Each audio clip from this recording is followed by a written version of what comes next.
அரசியல் சாசனத்தினுடைய ஒரு முக்கியமான அம்சம் ஃபெடரலிசம், கூட்டாட்சி.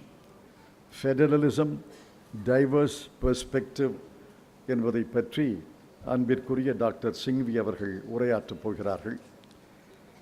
கூட்டாட்சி, பலநோக்கு பார்வை என்ற பொருளில் அவர் உரையாற்றுவார்கள்.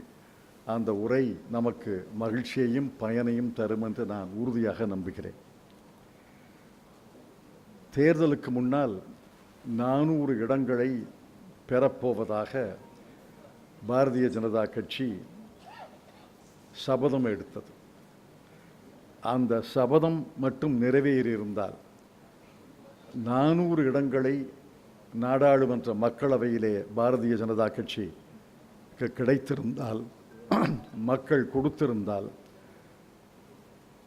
அரசியல் சாசனத்தை தகர்த்தெறிந்திருப்பார்கள். எப்படி என்று ஆக்கிரமிப்பு என்ற பெயரிலே புல்டோசர்களை வைத்து வீடுகளை எல்லாம் இடிக்கிறார்களோ, அதை போல ஒரே வாரத்தில் அரசியல் சாசனத்தை தகர்த்து தூக்கி எறிந்து 2வது குடியரசு, இதற்கு புதிய அரசியல் சாசனம் என்று நிச்சயமாக பாரதிய ஜனதா கட்சி செய்திருக்கும். அதில் எனக்கு ஒன்றும் சந்தேகமே கிடையாது.